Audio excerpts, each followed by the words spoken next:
Not only do you want to watch Sony's E3 press conference, but you want to gamble it. Here are my predictions for what you'll see on the show. Quick disclaimer, I don't know if any of this is true, so sure, let's just go with it. First up, gloating. Sony did very well selling the PlayStation 4 this year, passing up Microsoft and the Xbox One. So it's going to do what any reserved, modest, multi-billion-dollar corporation would do and jump around the stage, rubbing it in their faces. Second up, games, games, games. Sony's executives conjured up a spell of positivity last year by focusing on video game announcements at a video game trade show. It's a pretty obvious idea in hindsight, and my gut says they're gonna stick with it for another year.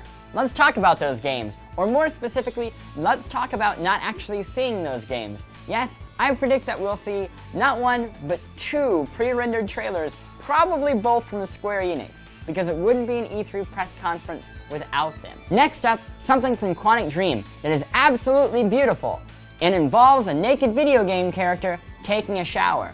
Because what better way is there to encapsulate the human condition than Polygon's getting wet while naked? I know I said that Sony will probably begin the show by gloating. Well, I think that they'll middle the show by gloating, or taking jabs at Microsoft, something they've done in the past. Multiple times.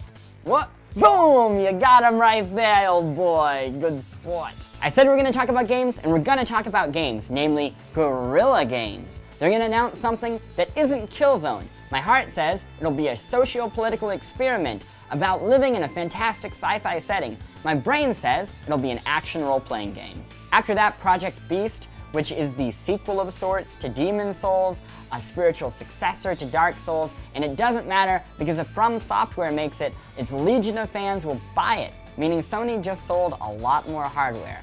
Good on ya. From there, we have some trademarks registered in April, Killstrain and Entwined. Killstrain is believed to be a new Siphon Filter game, which you probably remember if you're as old as I am, and Entwined is probably something from Media Molecule because it sounds cute. And of course there will be live demos, there will be The Order, there will be Drive Club. On top of that, because we have to get more games, there will be more time spent on games that you probably thought no one would be talking about E3. You liked The Last of Us? Great, let's keep talking about it. You liked Gran Turismo 6? Cool, let's keep talking about it.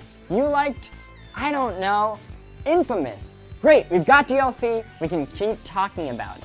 In fact, they'll probably open the show with this, because what better way to start your show than with things people already are playing?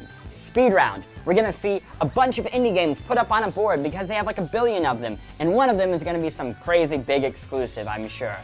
We're going to hear more about PlayStation Plus, because people love PlayStation Plus. They love the idea of free games. We'll probably see that whole PlayStation subscription service too. I don't know, I'm optimistic about it. And we'll hear maybe about one game from Vita. And then they'll be like, that's it. And we'll be like, really? And they'll be like, yeah, were you expecting more? And we're like, no, it's not a big deal. I'll just play Spelunky.